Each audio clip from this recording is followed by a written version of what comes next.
Okay, let's go back to a year and a half ago. Okay, so this is a fall. And, this thing come from this book. I mean, this, is like a, Standard Poor book. Every broker has a book in every country. Give you, one-page summary of every company. S&P has a book for U.S. companies, which I use, but I prefer to use Value Line, as I said, because of a U.S. company, it just gives you more information. And for other countries, they don't have value lines, you go with this. Okay, so I just flipping on that one at that point. There's a one page, jumps on, and so that's the page. So what people can tell you about that page? Yes? It's like it's gotten really cheap many times in the last 4 years. Right. What do you mean by cheap? Just that the price per share was very low in relation to the earnings per share. Well, if you really think about your owner, don't think about per shares, okay? So if you just train yourself from now on, don't think about per share numbers. Think yourself as an owner. So give me, what is the market cap?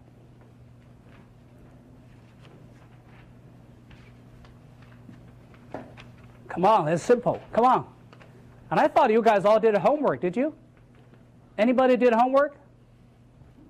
Not one hand. Raise your hand if you did homework. One hand.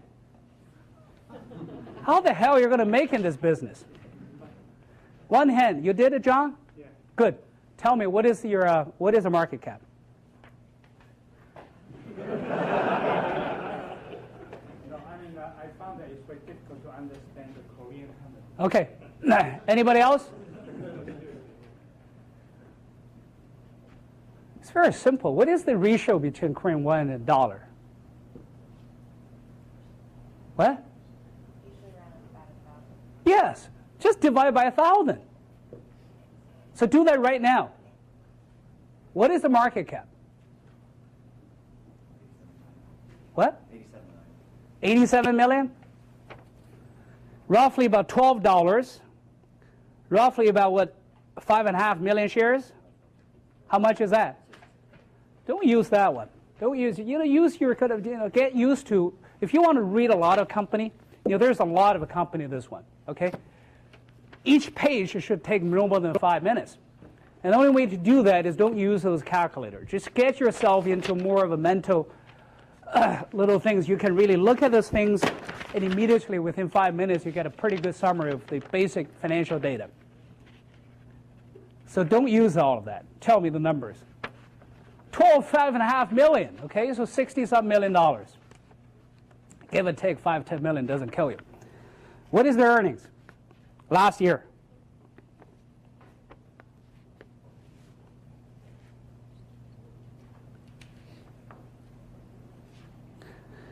Give me the kind of pre-tax number.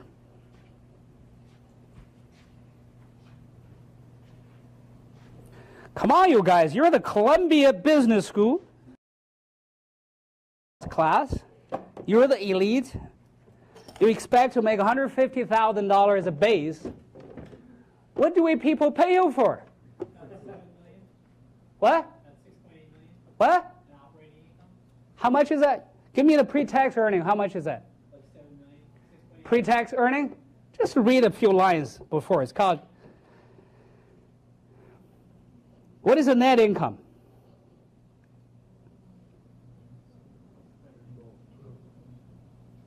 That's the 6 months. Double that. And the year before is what? 24 million, pre-tax 31 million. You're trading at a $60 million of market cap, roughly about 2 times. What's your working capital? What's your book value? What is the book value? Come on.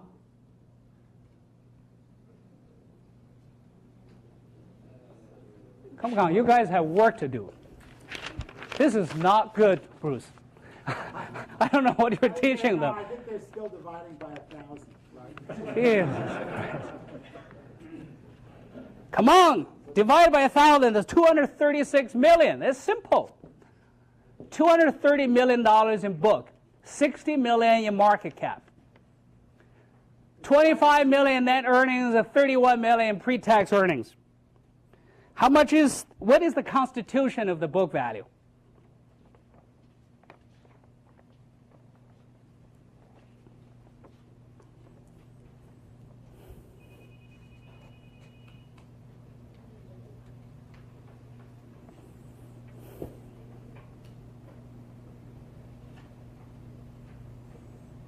How do you really go about to do this? We have to probably go to the basics. Okay, who can tell me how do you really do those things quickly? Just as an analyst, you know.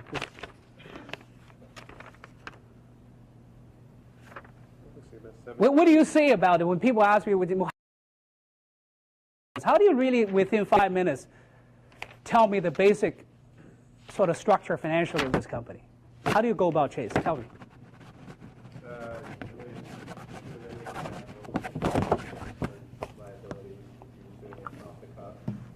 And 70 million or so, looks like, and then add in your current fixed assets, just get a feel for how much is it roughly? contributing capital. So that's another 180 million or so fixed assets. Perfect. Simple. What do you use in businesses? Use some fixed assets, some working capital. That's it. And the goodwills, you can really not account on them. But that's it. That's what you need to operate a business. That's what you mean by owner. If you're owner, you look at something like that, you should be able to tell right away. And if you can't do this, well, that's Bruce's fault. I shouldn't really fault you. I mean, that's the basic you would learn, right? Okay. So now here is the basic thing you come out of this one. Okay, so this one is not to give you a whole bunch of different information, right? It tells you roughly it's traded at $60 million in market cap. It has roughly about $30 million in pre-tax earnings. And it has about $70 million, roughly $180 million in fixed asset, come up with 240 or so million in book value. So what does it tell you? What do you do next? You look at that one, it took you 5 minutes, you got this one, what do you do next? What? Figure out why it's so cheap. How do we know it's cheap? We think it might be cheap, but it's not conclusive yet. You have to go next to find out what is the earning, what is the book, what is the constitution of the working capital, what is in the fixed, right? Now I'm just basically using common sense and common logic. I mean, this is something you have to really think. You don't have to go through this is sort of you're still kind of savable, if you will. If you, that's why all my employee ever had really never went to business school and never worked for a kind of established management firm, and some of them never had accounting, because I find it's easier to train them than somebody who did. Clearly, it hasn't really demonstrated here. I mean, if you sort of go through, if they're teaching the right way, you should be able to tell right away what it is. Okay, so we did some work, and it really takes no time. Of the 70 million in current asset, you know how much is? It's all cash. Securities, tradable securities. Of 180 million, of the 180 million in so-called fixed income, well, they own 100% of a hotel. They recorded a 30 million as a book. They also own 13% of a department store, which is recorded on the book of 30 million. It just so happened that department store is next page. So it's easy for me to find. I turn the page around, I find the department store.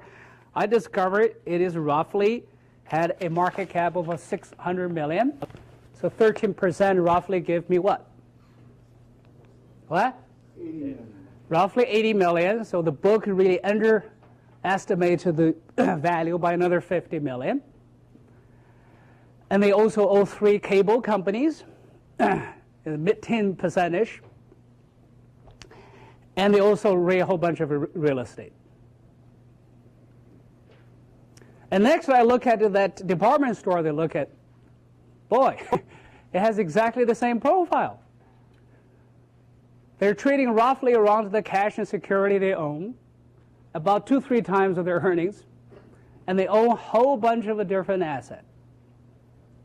Turn out they're the second largest cable operator as well. And the next thing I learned is this department store really functions more like a hotel. It's not a department store that we understand here. They don't take any inventory. They basically provide, it's more like a shopping mall. And they charge it by taking a percentage off the top line of all the merchants sell their stuff there. Okay, so you add it all up. Here is what you have. Okay, you're paying $60 million. You have a $70 million in cash. This is no debt. $70 million in cash. You have another $100 million in stock. That's how much is that? $170 million. You have a $30 million as a hotel. The value hasn't been changed over the last 10 years. And real estate in Korea has gone up dramatically over that same period of time. I went to Korea and looked at the hotel. I look at all their department stores. It looks quite decent to me. I check the recent transactions of all the things in the neighborhood. They all indicate me that value is more like a 2, 3, 4 times of what is on the book. But supposedly I take it on the book. Supposedly I take it on the book. Let's add another $150 million. How much we have right now? Roughly $320 million or so, which I paid a $60 million. And besides, I have an earning of about $30 million a year. What did I miss? What did I miss? Yes? Corporate governance? Good question. What about it? I mean, I think in that market you may walk away with nothing. Management could take it from you. You may not have the rational behavior of shareholders. Any evidence of that could happen? Yes, I think there's multiple cases in Korea over the last couple of years, although the corporate governance has improved. I can think of one that we covered before. Right. That's because of that. Terrific point. Absolutely a great point. Anything else? All your assets are also about 100 kilometers from a lunatic with a nuclear bomb, so that's not really something. Great point. Anything else? You could have governmental regulations that could hurt you. An example would be like Korea Electric Power, which had Right. the government set, low prices where they had basically lost money. Right. Anything else? Even the lawsuit liability. What? The liability because of lawsuit, What kind of a lawsuit? It could be lawsuit from the customer or from the shareholder, or could be from the supplier, That could happen to any company, right? Yeah, You're reasoning that specifically for this company or any company? any company. Okay. Anything else? So far, I haven't heard anything about local market, as if the only guy who would really bother about this are foreign investors. What about the local market? What about what other investors are seeing and looking and thinking? What is the competitive landscape like in that area? Good point. Look at it. That's why I give it to you. I thought you're going to do it. Yes? What's that? Small market. Absolutely. And how much is it owned by the insiders? Oh, you don't have it there. It's about 50%. You got a whole bunch of different things against you. You also have a whole bunch of different things that really in your favor. You have to go through all of it, each one, and think rationally, carefully. You have to add to that list of the attitude of the local investors, the other people who are buying, because there's nobody from foreign that really own this damn thing, if you check that. So you go through all of that, and we don't have time to go through all of that, but you should. And then you'll come up with a solution. Come up with your decision. as I have. Now I sort of own it. And what happens to the stock since? Well, again, nobody's have any computer or whatever you can check. We'll trust you. Okay, so I'll have two charts that are printed out directly from Bloomberg. One is that that department store. It was traded around somewhere around 22. Last I checked, it went to about 100. And then this one, start was 12. Last I checked, it's around 70 something. Each went up about 5-6 times. Anyway, well, I give a couple of examples just tell you that this type of approach is not natural to an investor. It's not natural to you. However, if for whatever reason you come to the conclusion that you yourself, your personality somehow fit into this mutated gene pool, that this is something that you might really be looking to do, the only thing that I can add to that is that there's a lot of money in it. As has been repeatedly proved by people from Ben Graham to Buffett and everybody else. And I have been probably just most grateful to this class, to Bruce, and actually many years before I came to business school, I took that class and it really changed me fundamentally. But one thing you do have to do is you got to do it. I mean, that's why I was somewhat disappointed of what, the amount of work I put into places. I tell you, I made hundreds of thousands of dollars just taking this class, just listening to the 14, 15 people. But it did a lot of work. I'm telling you, you can make a lot of money if you're really into this. Not only just listen, but do it. I mean, don't you guys, how much you spend, coming to school here? How much you spend? What is the tuitions, board, and all of that stuff? What is it now? What? 70 altogether? Well, you need at least to make that up. I mean, you should at least make $70,000 back, right? And you also have 2 years, you're not making anything. You got to make that up. How do you make that up? This is a terrific way to do it. And so that's sort of kind of my last point I want to make is the only reason I've come back and really, I don't really talk about our holdings anymore. This is actually, we don't hold any of those two stocks anymore. The only way I do that is because when I came here prior to business school and doing the business school, most people still talk about names. And I benefited hugely, hugely, just by listening and actually do it.